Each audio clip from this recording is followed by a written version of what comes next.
Hello दोस्तों, education point में आपका स्वागत है। मैं हूं डॉक्टर देवेश कुमार शर्मा और मैं आज आपके लिए बहुत ही ज्ञानवर्धक वीडियो लेकर आया हूं। यह वीडियो बीए एमए की तैयारी करने वाले छात्र छात्राओं के लिए, कंपटीशन की तैयारी करने वाले छात्र छात्राओं के लिए और नेट जेआरएफ करने वाले छात्र छात्राओं के लिए उपयोगी सिद्ध हो सकता है। देर न करते हुए आइए हम देखते हैं कि आज का हमारा वीडियो किस विषय पर है। दोस्तों, आज का वीडियो हमने बनाया है भारतीय इतिहास जानने के साधन विषय पर, यानी भारतीय इतिहास जानने के साधन अथवा स्रोत कौन कौन से हैं, किन किन माध्यमों से हमको भारतीय इतिहास के संबंध में जानकारी प्राप्त होती है। आइए हम देखते हैं। तो दोस्तों, भारतीय इतिहास जानने के जो साधन हैं उनको 3 भागों में विभाजित किया गया है। पहला साहित्यिक साक्ष्य है, दूसरा विदेशी यात्रियों का विवरण है और तीसरा पुरातात्विक सामग्री। दोस्तों, साहित्यिक साक्ष्य के अंतर्गत हमारे प्राचीन ग्रंथ आते हैं। जो हमारे प्राचीन ग्रंथ हैं, जब हम उनको पढ़ते हैं तो हमारे जो हमारे इतिहास के संबंध में बहुत अधिक जानकारी होती है। इसी तरह से विदेशी यात्री जो समय समय पर हमारे देश में विदेशी यात्री गण आए, उन्होंने जो कुछ भी यहाँ पर भारत में देखा उन्होंने अपनी उस डायरी में लिख लिया और वही विदेशी यात्रियों का विवरण कहलाता है।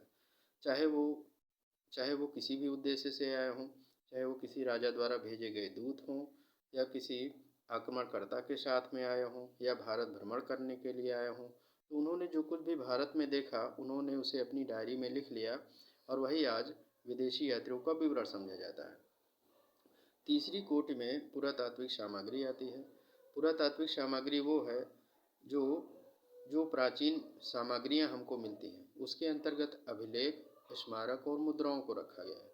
अभिलेख यानी लिखित सामग्री, स्मारक यानी पुरानी जो हमारी इमारतें हैं वो, और मुद्राएं, इनको इसके अंतर्गत रखा गया है।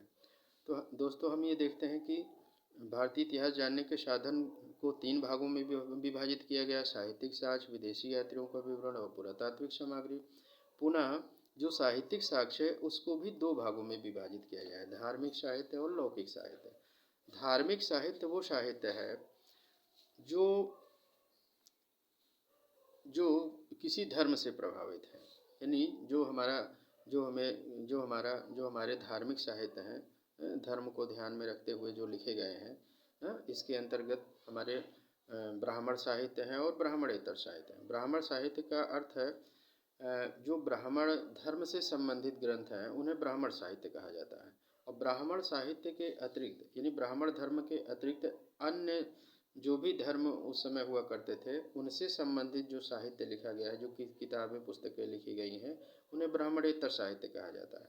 तो इस तरह से धार्मिक साहित्य को 2 भागों में विभाजित किया गया है: ब्राह्मण साहित्य और ब्राह्मणेतर साहित्य। तो ब्राह्मण साहित्य के अंतर्गत जो ब्राह्मण धर्म के ग्रंथ हैं वो आते हैं।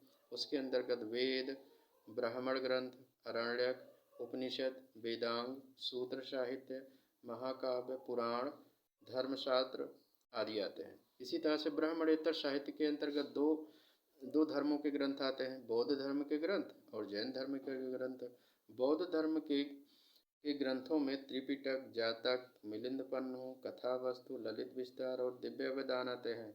और जैन धर्म के ग्रंथ के अंतर्गत परिशिष्ट पर्वन, भद्रबाहु चरितम, आरण्यक सूत्र, आचारांग सूत्र, भगवती सूत्र, कालिका पुराण और कल्प सूत्र आते हैं। तो इस तरह से हम देखते हैं कि धार्मिक साहित्य को 2 भागों में विभाजित किया गया: ब्राह्मण साहित्य और ब्राह्मणेतर साहित्य। ब्राह्मण साहित्य के अंतर्गत ब्राह्मण धर्म से संबंधित ग्रंथ हैं और ब्राह्मणेतर साहित्य के अंतर्गत बौद्ध धर्म से संबंधित ग्रंथ और जैन धर्म से संबंधित ग्रंथ आते हैं। फिर पुनः जो साहित्यिक साक्ष्य को 2 भागों में विभाजित किया गया है: धार्मिक साहित्य और लौकिक साहित्य। तो धार्मिक साहित्य के अंतर्गत धर्म से संबंधित जो ग्रंथ हैं वो सब आ जाते हैं।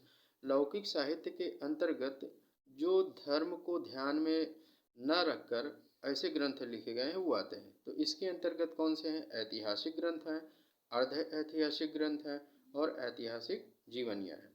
ऐतिहासिक ग्रंथ वो हैं जो इतिहास की दृष्टि से लिखे गए हैं। जो ऐतिहासिक दृष्टि से लिखे गए हैं वो ऐतिहासिक ग्रंथ कहलाते हैं। अर्ध ऐतिहासिक ग्रंथ वो हैं जिनको इतिहास जिन्हें लिखा गया है इतिहास को ध्यान में न रखकर, यानी उनका उद्देश्य लिखने का कुछ और था, लेकिन जब हम उनको पढ़ते हैं तो उसमें इतिहास के संबंध में हमको कुछ न कुछ जानकारी होती है। तो वो अर्ध ऐतिहासिक ग्रंथ कहलाते हैं। इसी तरह से ऐतिहासिक जीवनियाँ वे हैं जो जो राजाओं के दरबार में जो विद्वानगण रहते थे, तो उन्होंने जो ग्रंथ लिखे हैं राजाओं के ऊपर, राजाओं के चरित्र का वर्णन उन्होंने किया है, उन्होंने युद्ध का वर्णन उन्होंने किया है। तो ऐसे जो ग्रंथ हैं जो राजाओं के संबंध में बताते हैं वो ऐतिहासिक जीवनियाँ कहलाते हैं। तो पहले के जो राजा वगैरह थे वो जो है अपने दरबार में बहुत से विद्वान गणों को रखते थे, तो वो विद्वान गण अपने राजा के संबंध में बहुत सारी जानकारियाँ देते थे, बहुत सी जानकारियाँ जो है वो लिखा करते थे। उनके युद्ध का विवरण, उनके चरित्र के संबंध में ये सब चीज़ें जो लिखी गई हैं वो ऐतिहासिक जीवनियाँ कहलाती हैं। जो किसी विद्वान द्वारा जो राजाओं के संबंध में लिखा गया है, किसी राजा की जीवनी वगैरह लिखी गई है या किसी महापुरुष की जीवनी लिखी गई है, तो उनको जब हम पढ़ते हैं तो उनसे भी हमको बहुत अधिक जानकारी होती है। तो हमने देखा कि साहित्यिक साक्ष्य को दो भागों में विभाजित किया गया, धार्मिक साहित्य, लौकिक साहित्य। धार्मिक साहित्य के अंतर्गत धर्म से संबंधित जो ग्रंथ हैं, यानी ब्राह्मण धर्म से संबंधित ग्रंथ हैं, और ब्राह्मणेतर साहित्य के अंतर्गत जो ब्राह्मण के अतिरिक्त धर्म से संबंधित जो ग्रंथ हैं, बौद्ध ग्रंथ और जैन ग्रंथों को रखा गया है। इसी तरह से लौकिक साहित्य के अंतर्गत ऐतिहासिक ग्रंथ, अर्ध ऐतिहासिक ग्रंथ और ऐतिहासिक जीवनियों को रखा गया है।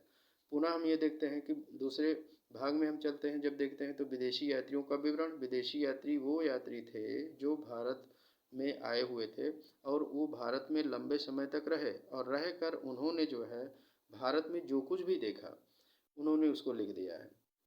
चाहे वो राजाओं द्वारा यहाँ पर भेजे गए हों, चाहे किसी आक्रांता के साथ में यहाँ पर आए हुए हों, या भारत भ्रमण करने के लिए आए हों, तो उन्होंने जो कुछ भी देखा यहाँ पर भारत में उसे अपने ग्रंथ में या अपनी डायरी में उन्होंने लिख लिया। वही आज हम पढ़ते हैं तो इतिहास के स्रोत के रूप में वो हमको दिखाई देते हैं। तो इन्हें विदेशी यात्रियों के विवरण के अंतर्गत रखा गया है। इसी तरह से पुरातात्विक सामग्री है, तो पुरातात्विक सामग्री के अंतर्गत अभिलेखों को रखा गया है, स्मारकों को रखा गया है, मुद्राओं को रखा गया है। अभिलेख यानी जो लिखित सामग्री मिलती है वो चाहे जिस पर लिखी गई हो, लकड़ी पर लिखी गई हो या किसी धातु की पट्टी पर लिखी गई हो या किसी शिलापट्ट पर लिखा गया हो, किसी शिलाखंड पर लिखा हो, तो वो अभिलेख कहलाता है। इसी तरह स्मारक जो हमारी पुरानी इमारतें हैं उनको जब हम देखते हैं तो उससे भी बहुत अधिक हमको जानकारी होती है। इतिहास के संबंध में, सामाजिक, आर्थिक, राजनीतिक आदि के संबंध में जानकारी होती है। धार्मिक दशा के बारे में जानकारी होती है। मुद्राएं जो हमारी होती हैं इसके अंतर्गत जो सिक्के और स्टैंप वगैरह चला करते थे, जो राजा वगैरह चलाते थे, वो सब इसके अंतर्गत आते हैं। तो हमने ये देखा दोस्तों कि भारतीय इतिहास जानने के साधन को 3 भागों में विभाजित किया गया है: साहित्यिक साक्ष्य, विदेशी यात्रियों का विवरण और पुरातात्विक सामग्री। और साहित्यिक साक्ष्य के अंतर्गत धार्मिक साहित्य और लौकिक साहित्य को रखा गया है। तो धार्मिक साहित्य के अंतर्गत जो धर्म से संबंधित ग्रंथ हैं वो आते हैं। लौकिक साहित्य वो हैं जो धर्म के अतिरिक्त जो भी ग्रंथ लिखे गए हैं वो आते हैं। इसके अंतर्गत ऐतिहासिक ग्रंथ, अर्ध ऐतिहासिक ग्रंथ और ऐतिहासिक जीवनियाँ हैं।